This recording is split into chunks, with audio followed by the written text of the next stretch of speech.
Welcome. I would like to welcome you to episode 334 of the Unpopular Podcast. This is the man, the myth, the legend, Jaylen Hunter. And here at the Unpopular Podcast, I'm not really asking you to agree with me. I'm asking you to hear me out. When we talk about sports,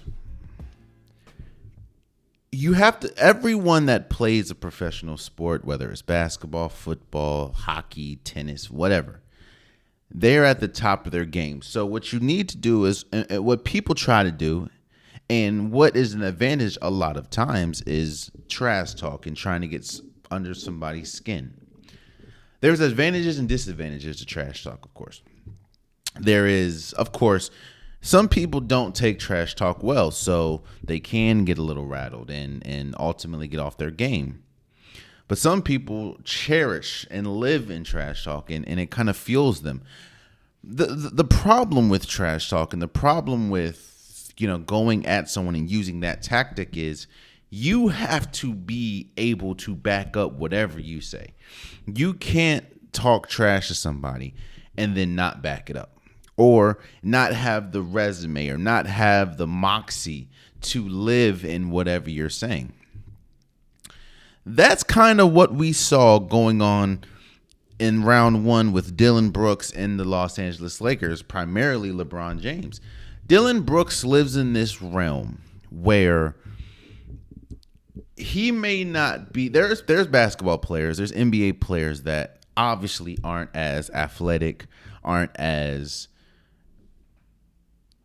God-givenly gifted in areas that other people are.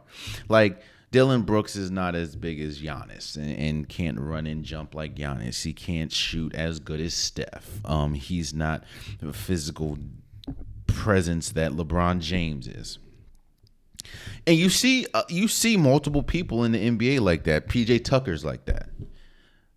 Patrick Beverley's pretty much the poster child to living in that realm. Dillion Brooks obviously is like that.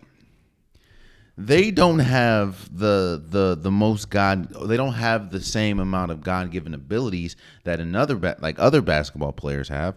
So they live in that realm of, okay, I have to get it the only way I can, and that is being a rugged, tough, scrappy basketball player. Now, don't get me wrong. It sounds like I am being negative. I'm not. Hell, Patrick, this has worked on PJ Tucker. He's a champion now, and of course he continues to get contracts. Same as Patrick Beverley. It works for certain people.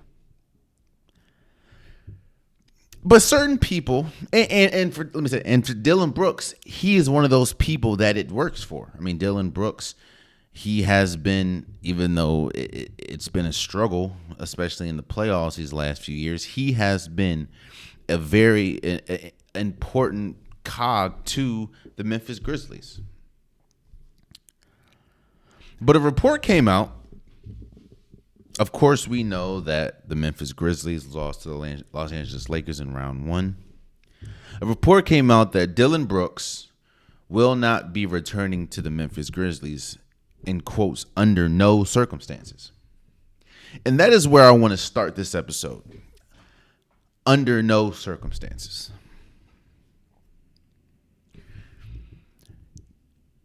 Those 3 words, under no, those 3 words was telling to me, because you don't usually see that. It's kind of like when Kyler Murray had that stipulation in his contract that he needs to study film. You usually don't see that, and if it is in a contract, it usually never gets out.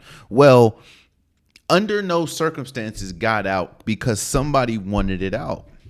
And more than likely, that somebody was the Memphis Grizzlies.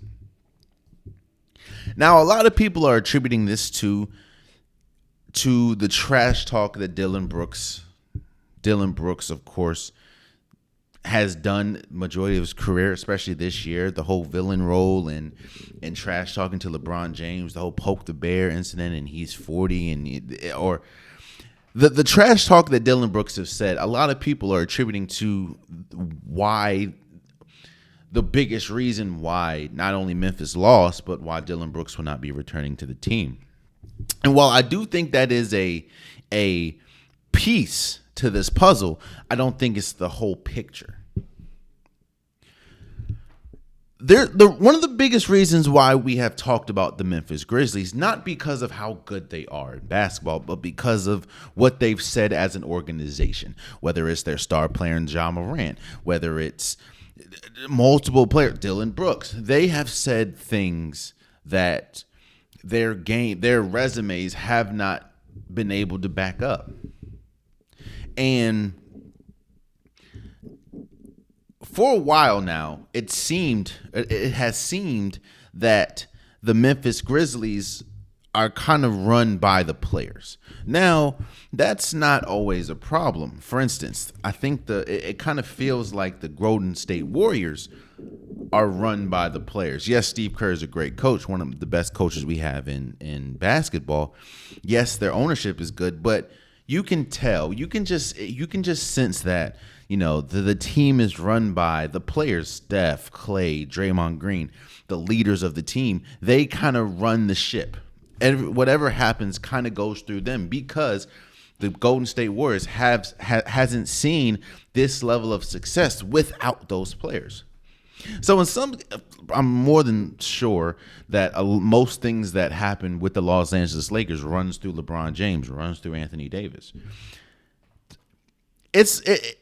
I'm not saying that it's a problem when the players mainly run, or for lack of a better term, do what they want. That's not always a problem. The problem comes when the players that are quote unquote running the organization aren't mature. One thing that we've been talking about outside of course, the lack of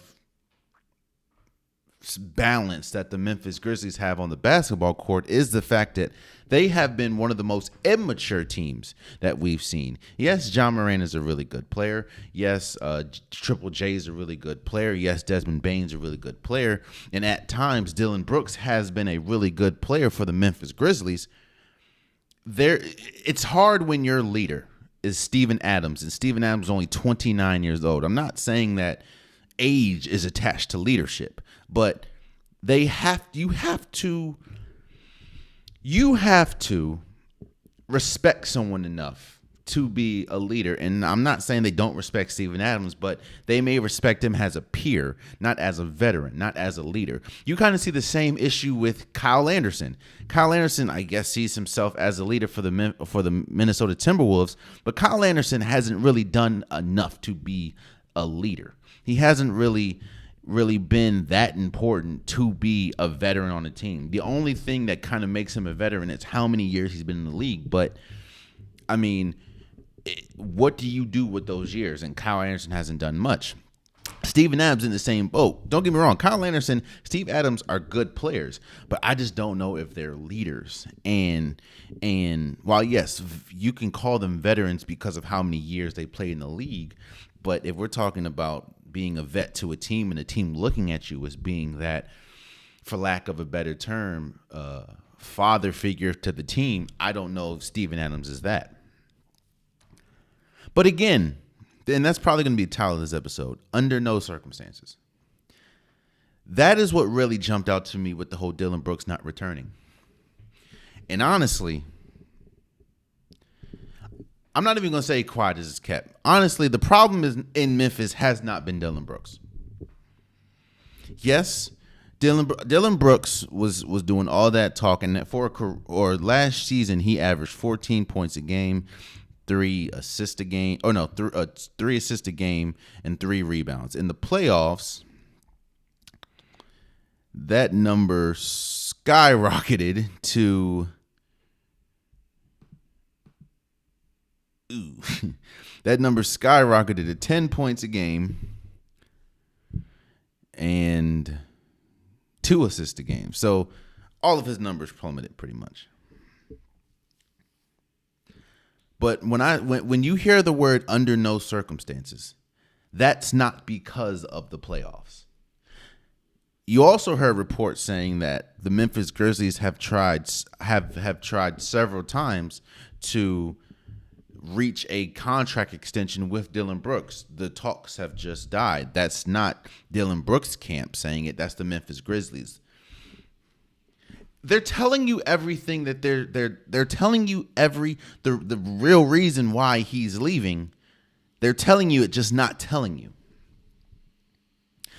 You see, when the Ja Morant situation happened earlier, the whole gun situation, I promise you that the owner, maybe the GM, the higher ups in Memphis talked to the entire team about what is acceptable and what's not acceptable moving forward. And it's not just the gun incident, but that's pretty much the pinnacle of the issues that the Memphis Grizzlies have seen over this last 2-3 years. Hell, you remember they even changed their travel schedule. Instead of a lot of teams, if they have multiple days between games and you're on a road game, a team might stay a day. With the Memphis Grizzlies, that's not happening anymore. After the game, they're going straight home. That's because of the Ja Morant situation.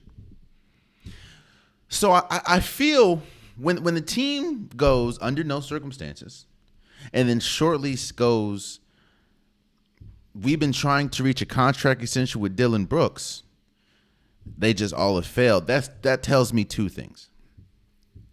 That tells me that the under no circumstances part means Dillon Brooks more than likely came back and expected to resume contract talks. And then when they were just like, no, we tried for this amount of years we tried this amount of time and you have not, you haven't acquiesced. And it also tells me that the organization was tired of the media or the media that came with Dillon Brooks, because it was never, oh, Dillon Brooks is a great player, Dillon Brooks is this, Dillon Brooks is that. It's the whole villain mantra.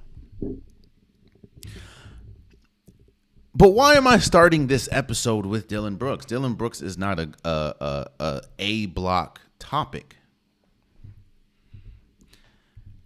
Because the problem in Memphis is not Dillon Brooks. The problem in Memphis is Ja Morant.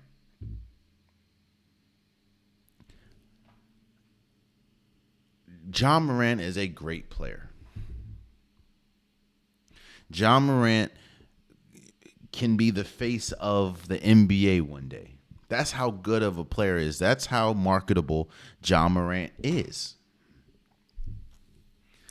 But what else do we know about Ja Morant? Ja Morant has had several incidences where he has proven that he is not mature enough to be the face of a team. Which goes back to the whole veteran thing and why veterans are so important. And why you look at a team like the Rockets that have absolutely no veterans. While you don't hear a lot of stuff you don't really hear anything off the court. The product, the lack of veteran leadership is seen on the court. For Memphis, it's the complete opposite. It's seen off the court. Ja Morant with the gun incident. Ja Morant and his crew with the whole laser beam situation with, I think it was against the Pacers. Ja Morant in the whole mall situation with the security guard. Ja Morant in the situation where the kid was at his house playing basketball, and I think they got into a physical altercation or something. What I'm saying is this. I believe Dillon Brooks was the scapegoat for the bigger picture. If they just didn't want to bring Dillon Brooks back because he's not good enough, you don't hear the words under no circumstance. It spells and it is clear that he is the scapegoat for the bigger problem. The bigger problem is they are unable. they're unable to really get rid of the actual problem that we've seen, and that is the lack of maturity from their star player. You see, the team in team sports, usually the team is a representative of their best player. When you look at the Cincinnati Bengals, what do you think of? You think of cool, you think of calm, you think collected, you think kind of flashy, but you also think mature, even though they're young. Why is that? Because they have adapted the mantra of the personality of their best player, which is Joe Burrow. When you look at I usually use Golden State. Let's look at a different team. When you look at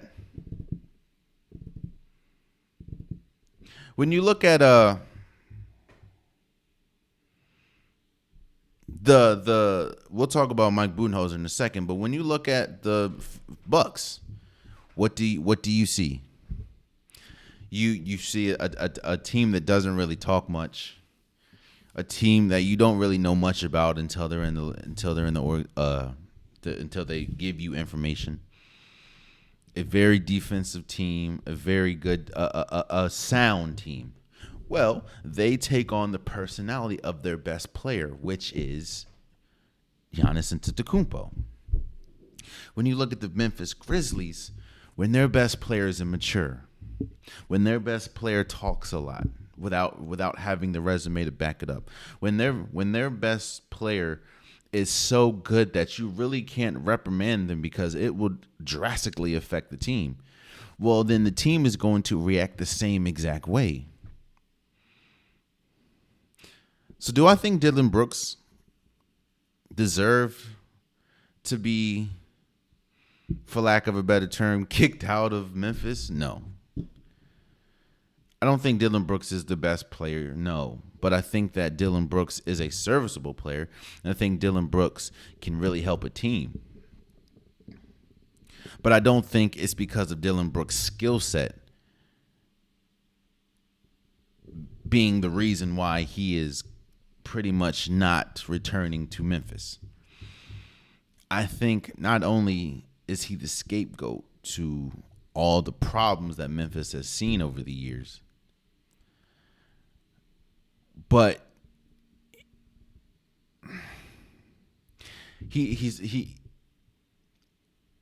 I think that there's more to this story. I think Dillon Brooks plays there's probably things that have happened with Dillon Brooks that we don't know about. And again, they're 3 words, but those 3 words are incredibly powerful, and that is under no circumstances. And it goes back to the Kyler Murray thing. That's why having the clause in the contract about watching film was so big, because you never see that.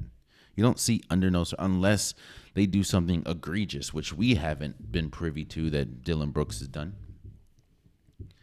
I think Dillon Brooks will definitely have a landing spot. I mean, you're hearing the Miami Heat and the way Dillon Brooks plays, he would be a happy addition for Pat Riley and them, Eric Spoelstra and that team. So do I think Dillon Brooks is done in the league? No, I don't think he's going to China. But I think that there is a bigger issue in Memphis. And the problem is, the issue is there is the face of their organization. And until he changes, and until he gets his act together, the Memphis Grizzlies will always have a ceiling that is lower than their expectation and actually lower than their potential. Potential doesn't equal ceiling. And until he gets it right, Ja Morant, the Memphis Grizzlies will never, ever reach the goals that they expect to reach. And it just so happened that this iteration of what happened next sees Dillon Brooks out the door. Whether you believe he deserves to be out or not, he is out. Speaking of being out, you know what winning does? You know what winning, you know what having a great player does? What it does is it brings on expectation, and we talk about expectation a lot on the Unpopular podcast. When you win something, or when you win it all, when you win a championship, when you win a Super Bowl, when you win a Stanley Cup, when you win a World Series, there is and not much changes from year to year. There's expectations that's put on you. And those expectations usually are large. That's one of the biggest reasons why after you win a championship, usually the next year you're favored to win again. At least until the season starts. Winning breeds expectations, high expectations. And you know what I also know about sports? Sports is the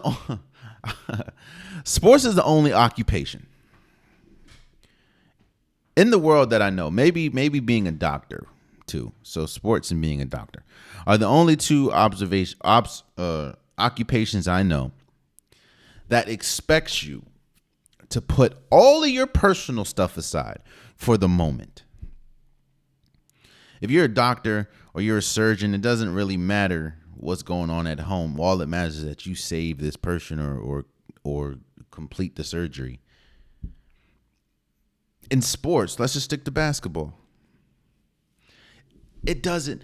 People don't care what's going on, and what happens in your regular day-to-day doesn't matter when you're step between the lines, when you step on the court. All that matters is you do what's best to win the game for you and your teammates. So Mike Budenholzer gets fired 2 years after winning a championship. Of course, I believe, 2 years after winning a championship. He was the head coach for the Milwaukee Bucks since 2018 to 2023. In that time, he has not had a losing record at all.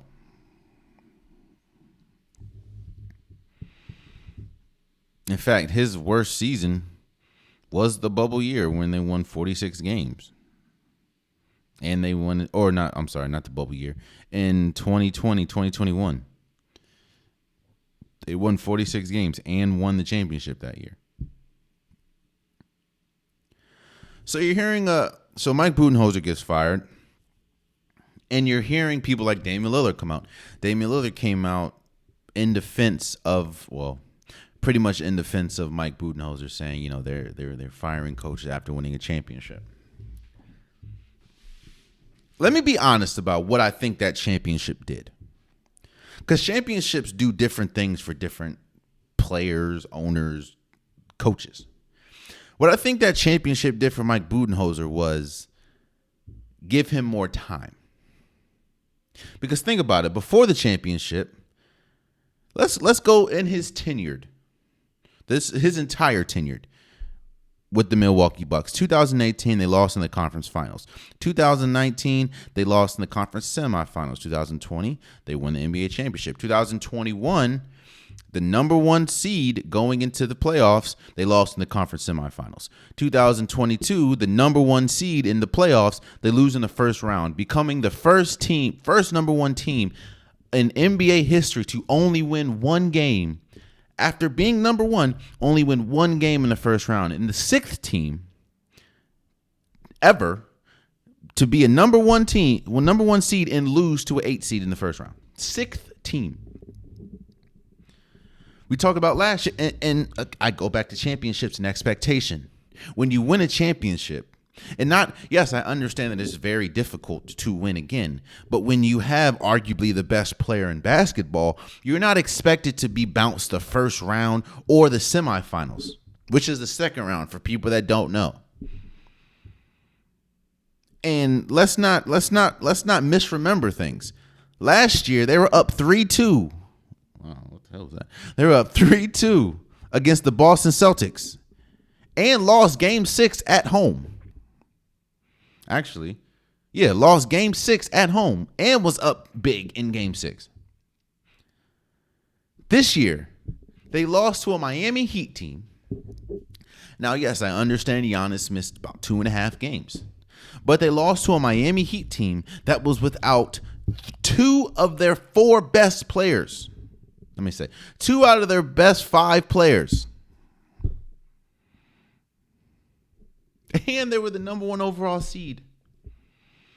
And now you're hearing reports saying that Giannis may have been ready for Mike Budenholzer to go, or Mike Budenholzer's voice was starting to get drowned out. What do we know about what has been the criticism of Mike Budenholzer majority of his career? That is the lack of adjustments. The lack of adjustments from the first half to the second half, and the lack of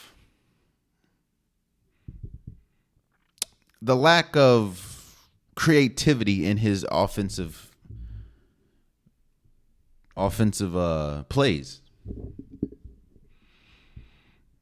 Again, expect winning a championship, winning anything,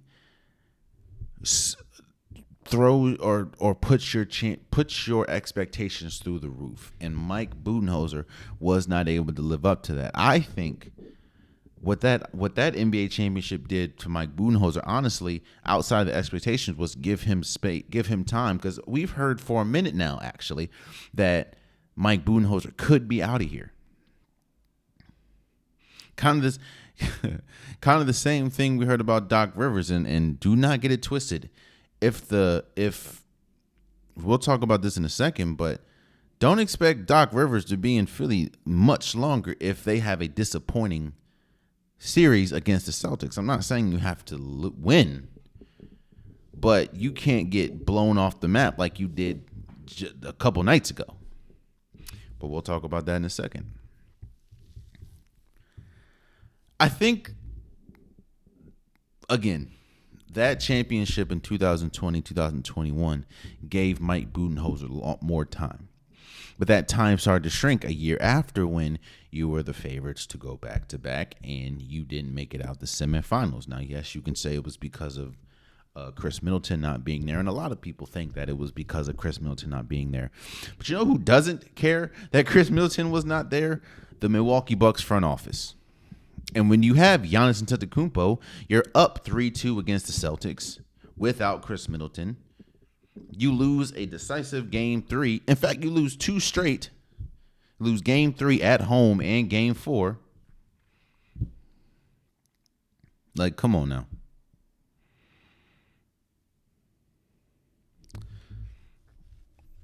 And then this year, you made history in all the wrong ways.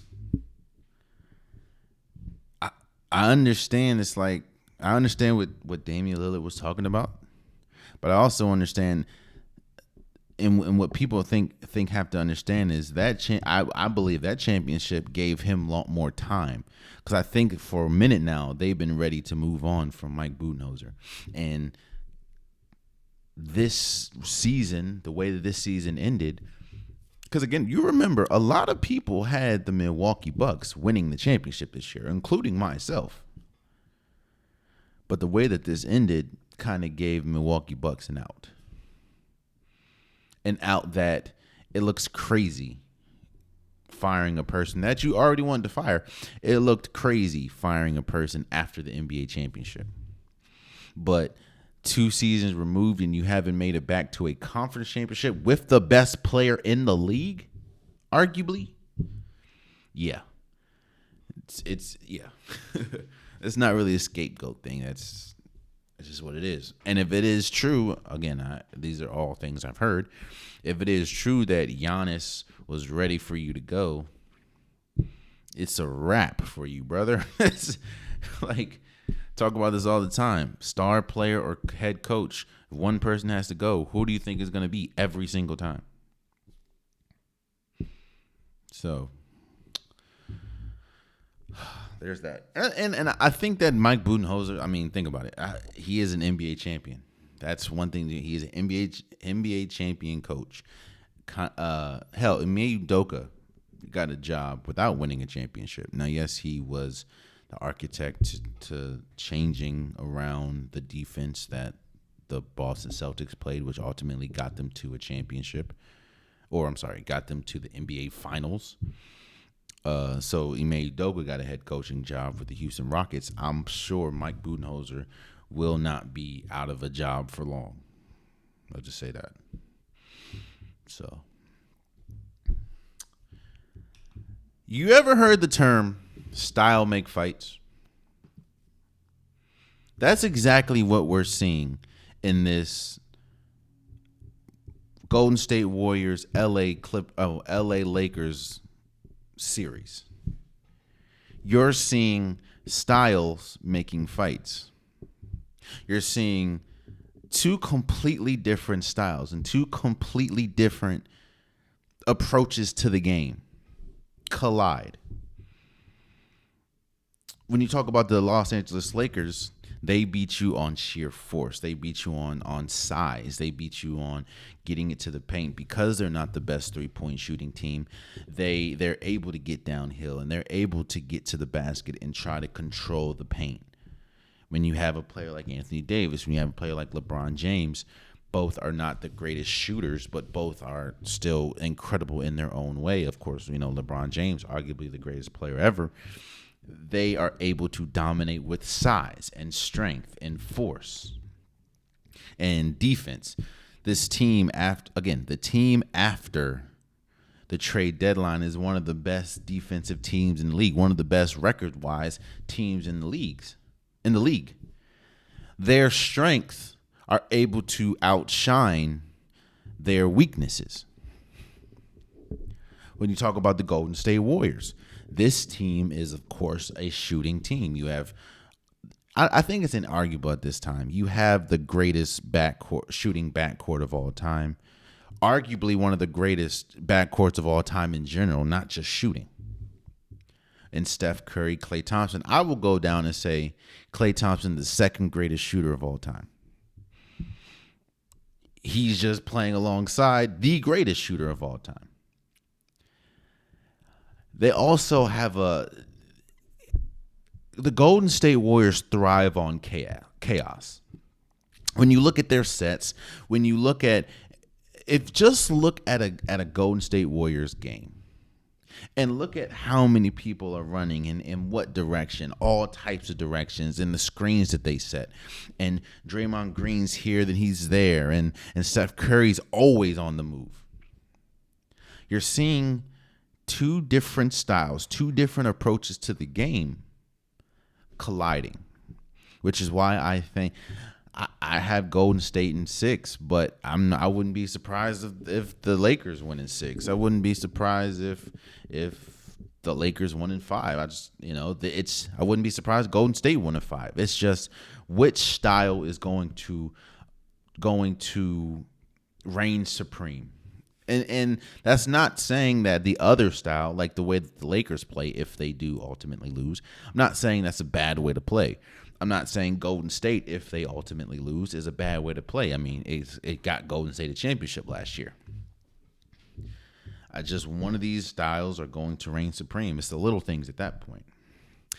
But I don't really want to talk about, I don't need to talk about the games that much. Game 1, the Lakers style, Anthony Davis went crazy. They were very efficient. You have D'Angelo Russell and Dennis Schroeder combined for 38 points. If that's the case, you're going to lose every single time, especially when Anthony Davis is doing what he's doing. Game 2, Golden State went crazy. Klay Thompson had 30 points, 8 for 11 3-point shooting. Steph Curry had a double-double. LeBron James had a really good first half. Did absolutely nothing second half. Rui Hachimura came out there. I think he had 21 points. And Golden State blew them off the face of the earth in game 2. Game 1, we can sit and talk about the Jordan Poole shot. He just didn't make it, so now it's 1-1. But what I want to talk about is something that is almost undescribable. And that is Anthony Davis.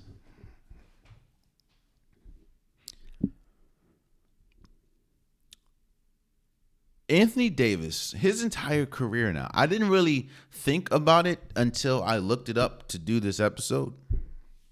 But this has happened his entire career.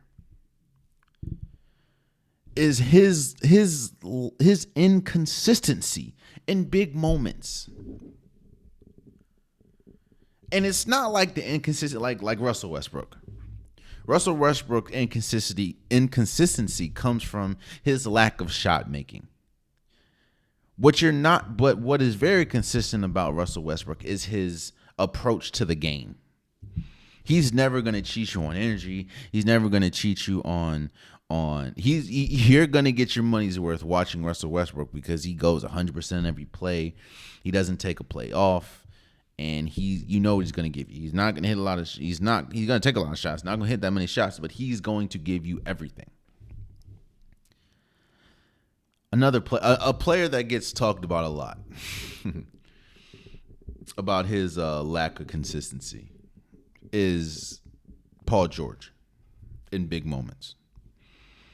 And it kind of goes back to Russell Westbrook to a lesser extent. However, Paul George is he just may not make shots. But he's going to have an aggressive approach to a game, especially a game that's important. He just may or may not hit. What's so baffling to me about Anthony Davis is his approach to the game and how his approach drastically affects not only his game, but the game in general. Let's not get it twisted. Anthony Davis is the most important most important player for the Los Angeles Lakers. He is currently their best player. I'm not talking about legacy at this point because we all know LeBron's legacy is clearly greater than that of Anthony Davis' legacy. But currently, the Lakers' best player is Anthony Davis. Anthony Davis knows this. LeBron James knows this. Everyone on the Lakers know this. And I think that's one of the biggest reasons why you see a lot of frustration go Anthony Davis's way. Game 1. In fact, not even game 1. Every single game the Los Angeles Lakers have won in this playoffs has because Anthony Davis has been aggressive.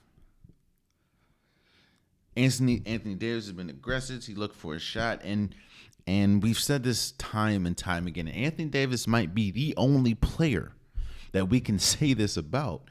When he is on, when he is aggressive, when he is focused, when he's attentive, he is a top 5. He is arguably a top 5 player in the NBA. That's what his skill set brings to the table. A top 5 player in the NBA. When he's not, he is such a shell of himself. The problem is when he's not isn't because of injury, isn't because somebody else is doing something. It's because he just doesn't come to play.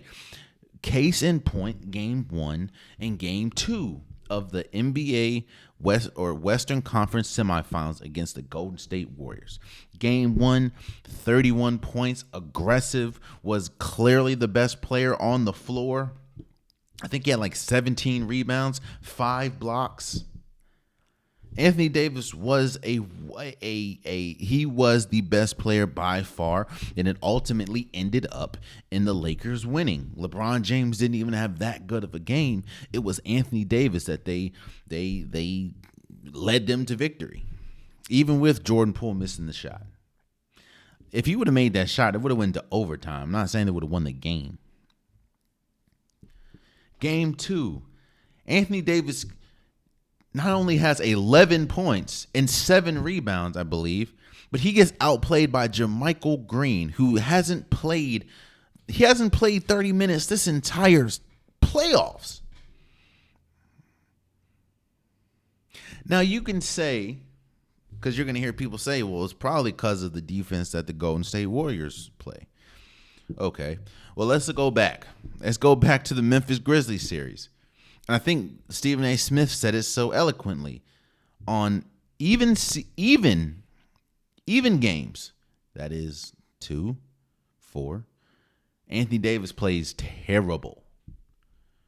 Anthony Davis plays like a regular bench player. On odd games, 1, 3, 5, Anthony Davis plays like a top 5 player. I don't know what it is. I don't know why it is. But this has happened his entire career. And while yes, that's okay and that you're gonna get past the Grizzlies doing that, it's the Grizzlies. And we just talked about how loud the Grizzlies have been this year. But trust and believe, the Golden State Warriors are not the Memphis Grizzlies. I understand when you talk about seeding, one's a 2 seed and one's a 6 seed. But one has been here before, and one is going to capitalize on your mistakes, which is the Golden State Warriors. You can't have that even and odd split this entire series, because I promise you, you will remain in this series if you ain't playing, if Anthony Davis doesn't play to the capability in which he knows he can play. And we've seen him play. Because you know what we know? Steph Curry is going to come and play the same way every game. Well, let me not say that. Steph Curry is going to give you all that he has every game. Draymond Green is going to, even though it could be good, could be bad, he's going to give you everything he has every game. LeBron James, even though he is slowing down due to age, he is going to give you everything that he has. The biggest question marks, the 3 biggest question marks this entire series is Anthony Davis, Jordan Poole, and Klay Thompson. Let me tell you, if Jordan Poole comes to play, which we haven't seen this entire year, so I don't see last or game 2 he didn't play well. I think he only had like 6 points maybe. But if Jordan Poole comes to play and Anthony Davis doesn't, that tips the scale on the Golden State side. If Anthony Davis comes to play and Klay Thompson comes to play, but Jordan Poole doesn't, that's still, even though that's 2-3, Anthony Davis, the Golden State has absolutely no answers for Anthony Davis, and they know this.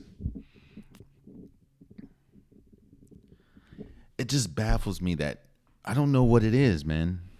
Maybe it's a mental thing. We'll talk about that in a second with another player, but I just don't get it. Because I understand it's an energy thing. Like, I understand that you can't be 100% all the time. I get that. But Anthony Davis goes from 100% to like 10% in between games. And you can say maybe he just got tired due to playing time. But again, he's done this multiple times, and he's done this his entire career. The winner of this series. The winner of this series. I know we talked about styles make fights, which is true. And the Golden State Warriors and Los Angeles Lakers both have 2 different styles. The winner in this series will be decided by the play of Anthony Davis.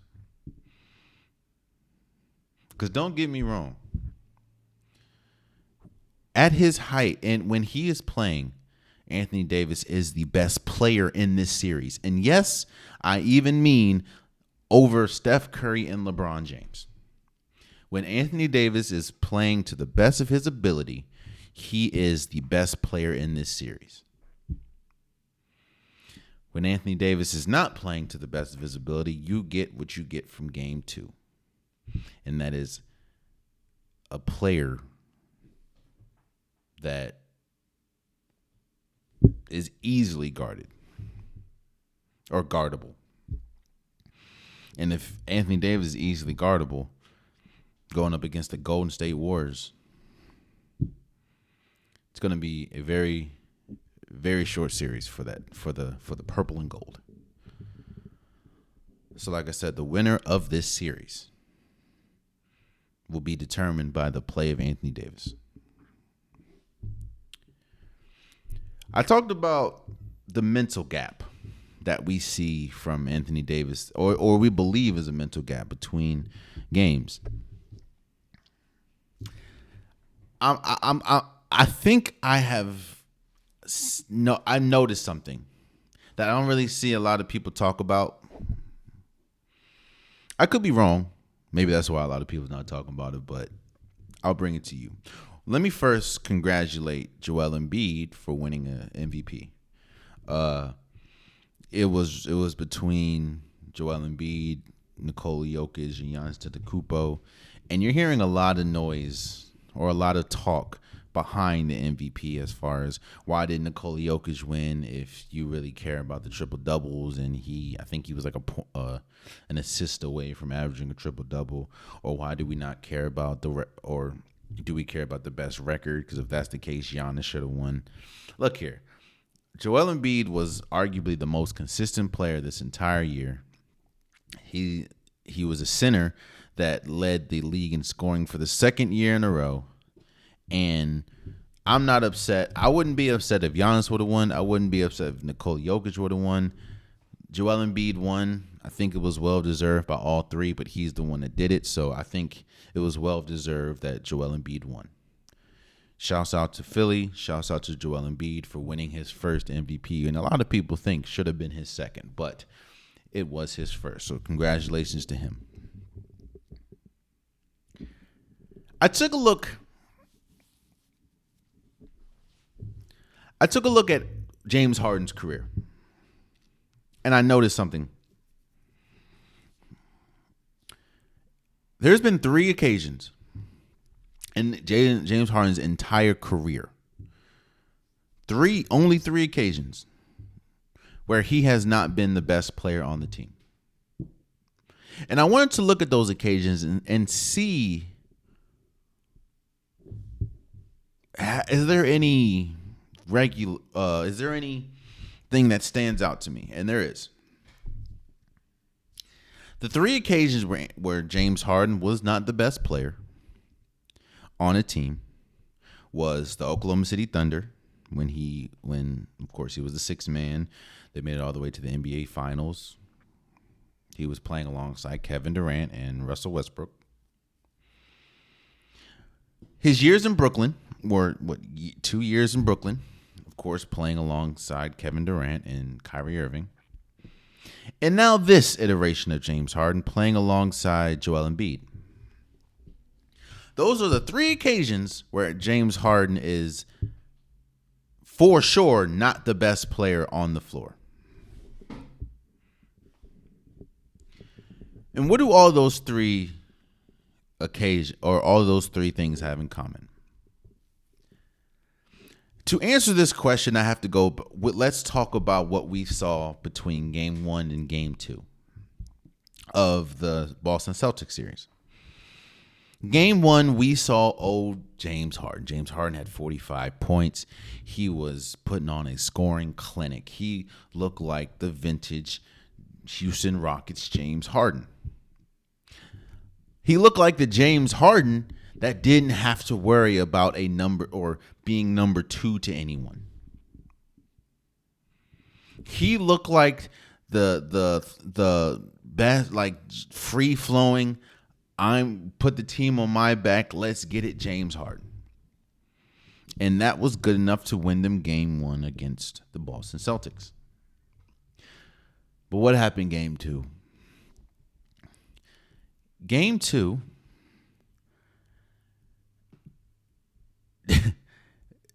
Joel Embiid comes back. Is also announced the same day that, of course, he wins the MVP. And the Boston Celtics blow them off the floor. They beat them 121-87. But that's not the alarming thing. The alarming thing is James Harden. The James Harden that we just saw drop 45 points, goes 2 for 14, 0 for 6 from 3, 12 points, 10 rebounds, 4 assists. And that's when it clicked. Then I went back to the Brooklyn James Harden. The thing that helped Brooklyn James Harden was KD, James Harden, and Kyrie Irving only played like 16 games together. But even in those games, James Harden had like 1 or 2 games where he was like their best player. Oh, I'm sorry. That's a lie. Where he was their highest scorer or where he just looked comfortable. James Harden, the totality of what I'm saying is this. James Harden is not good at being a second option. Some players aren't. A lot of players aren't. James Harden is not good with being a second option, at least since leaving Oklahoma City. When you've been a number one option for so long, it's hard for you to understand, or it's hard for you to play the role of second. That's why we marvel at the Golden State Warriors when they had Kevin Durant. That's why we marvel at Steph Curry. Because Steph Curry has always been the man for Golden State. He was the man. He was so much the man early in his career that they traded Monte Ellis, who was obviously the man for Golden State. They traded him to get more space for Steph Curry.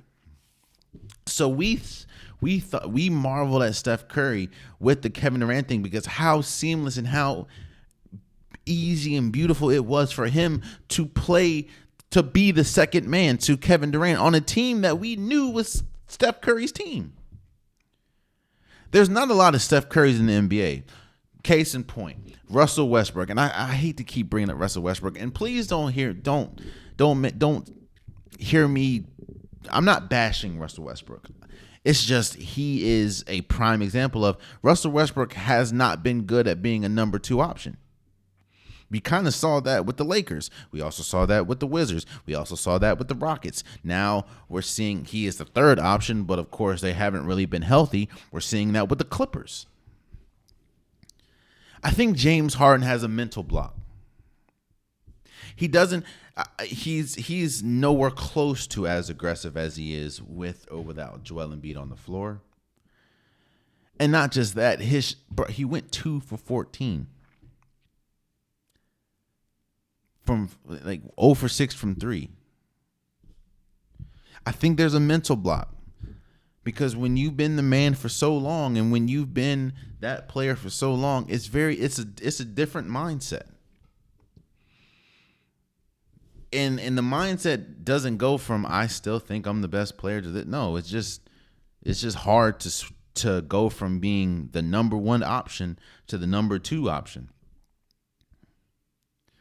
And I think that's what we're seeing with this Philly team. And this is why we're seeing the inconsistency of this Philly team.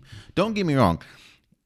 I understand Joel Embiid, you're saying that the injury that he had, or he's saying, should be out 4 to 6 weeks, but he's going to be 100%, which that doesn't make any sense to me. But I know you're dealing your star playing being injured, but even in that, you should take.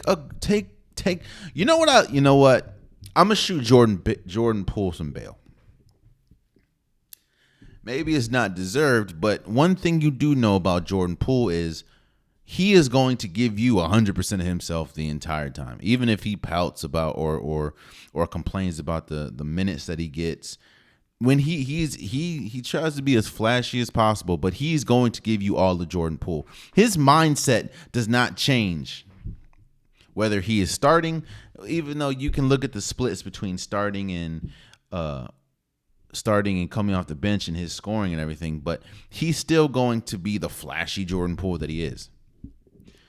James Harden, even with Joel Embiid being injured or not being 100%, you should still have the mindset of game 1 James Harden that he doesn't have.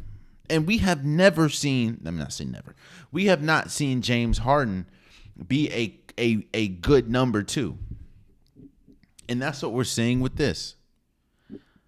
As you know, I say this all the time. As I'm recording this, game 3 from the Boston Celtics and Philly game, as well as the Denver Nuggets and Phoenix Suns, have not happened yet. They're happening tonight. It is Friday afternoon. So I don't know what's going to happen in the game. But I do know this. James Harden has shown a trend in his career that when he is a number one option, he is easily a top 75 player in NBA history. He's easily a top 10 player in the league. He's one of the best offensive weapons we've ever seen. But when he's a number two option, that's when you just like, wait, what's going on? And we kind of saw the power struggle with him, James Harden, and Chris Paul. And you saw Chris Paul get up out of there.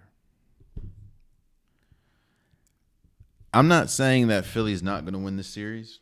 I think that Philly is the lesser team as far as we talk about total team.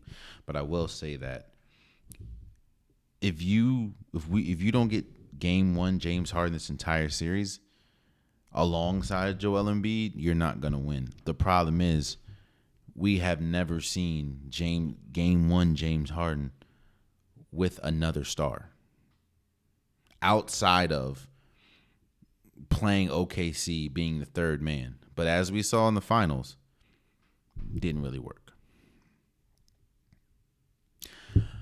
But I want to say, Stephen A. Smith says something that kind of made me pause because it was so clear and so evident. But I was denying it.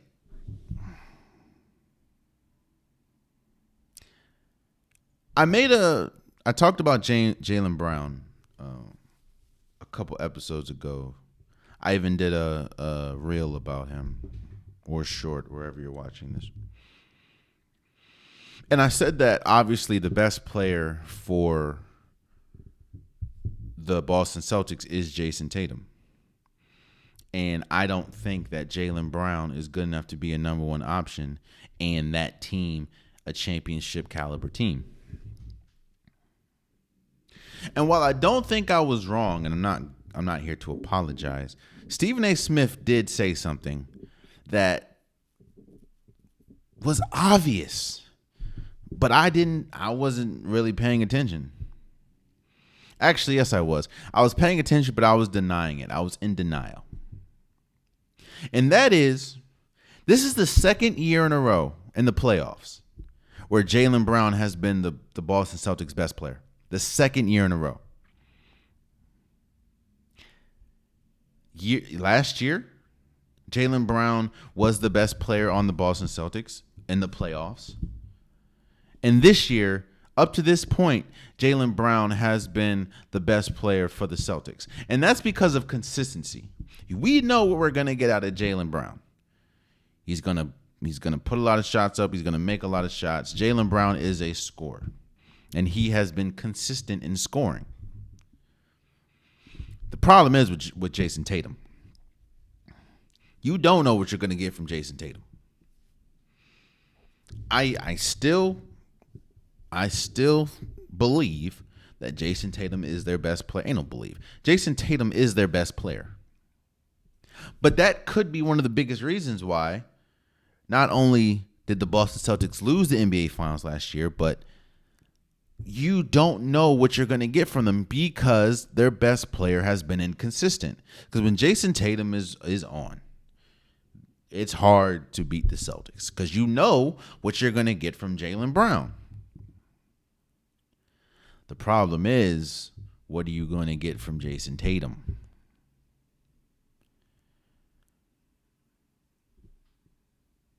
We talk about Jimmy Butler a lot. And we talk about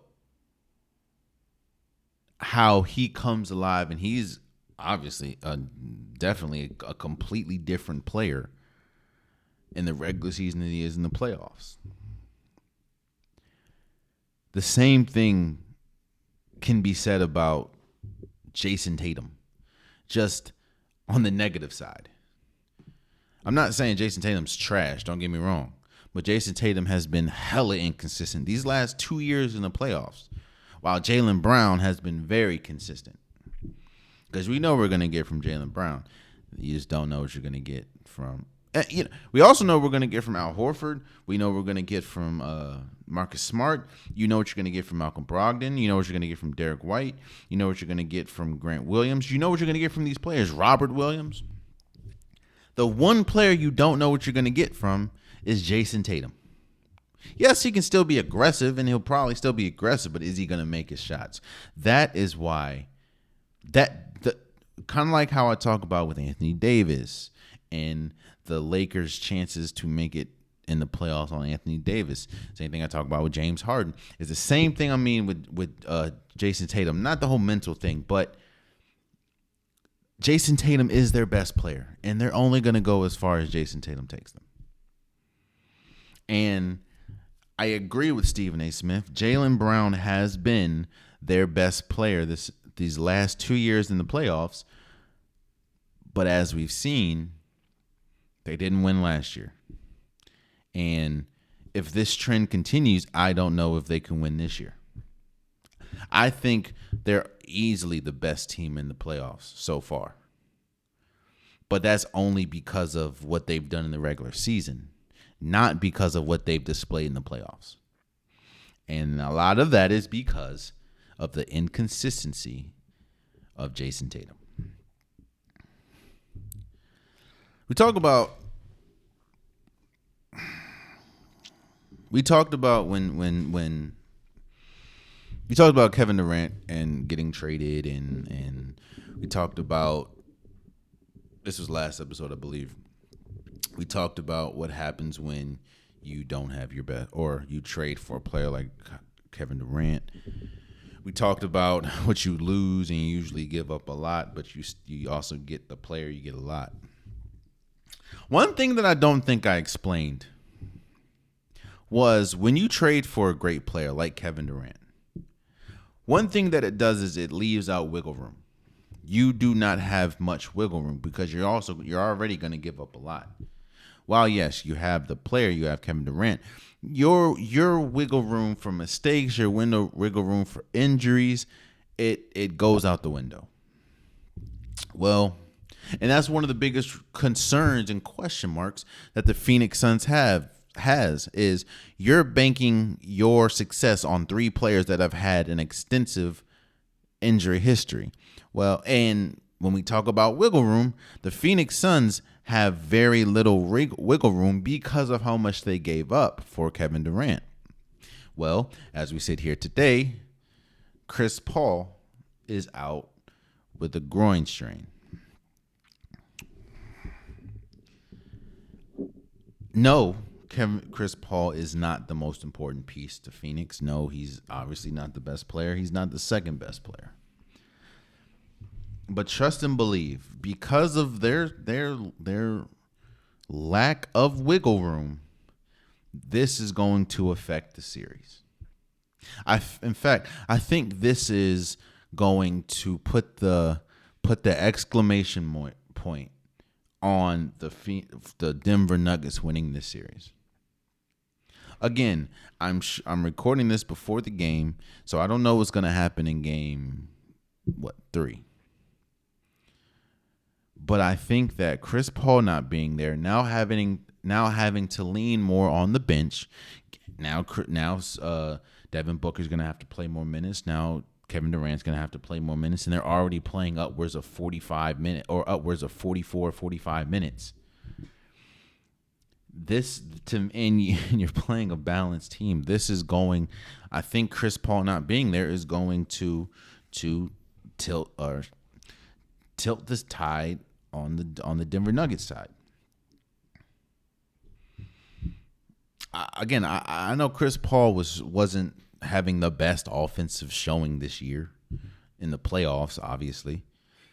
But it's just his presence on the floor does a lot to the game plan or the defensive scheme for another team. And it helped it gives the Phoenix Suns a ball handler, so Kevin Durant doesn't have to handle the ball that much, so Devin Booker doesn't have to worry about that, and Chris Paul's man, whoever was guarding him, now can focus on somebody else. That, like, you don't really have to guard Cameron Payne like that. So now you can double team Devin Booker. You can throw different defensive schemes and maybe double team a Kevin Durant. Chris Paul's injury, in my opinion, sealed the series win for the Denver Nuggets. Now, don't get me wrong. I thought the Denver Nuggets, from what I saw game 1 and 2, were probably going to win this series. But I think it's a definite now with Chris Paul's injury looming over this series. And you want to know, and I understand it was back in the day, and I understand that that was in the past, but you want to know how important Chris Paul is to a team? Remember when the Houston Rockets were up 3-2 against the Golden State Warriors that had Kevin Durant, that had Steph Curry, that had Klay Thompson, had Draymond Green? And it really wasn't until Chris Paul pulled his hamstring and was out for the rest of the series that tilted the tide. And that's the same thing that I think is happening with this Denver Nuggets series. So, of course, I could be wrong, and if I'm wrong, I would definitely come in here and say it, but I don't think I am. And I'm not going to stay on this for long, but we're seeing exactly what I thought we would see out of this New York Knicks Miami Heat series. You're seeing a team, Eric Spoelstra coached tough, rugged team going up against another tough, rugged team. And in situations like this is when the stars have to come out. This is when Jimmy Butler has to perform. Kyle Lowry had a big game, game 1, which kind of was one of the biggest reasons why they won game 1. Jaylen Brunson has to be big. He hasn't really come up to play. He hasn't been really good. However, RJ Barrett was good one game. Josh Hart, his defense is important. Jimmy Butler with the whole ankle injury, it's going to be tough.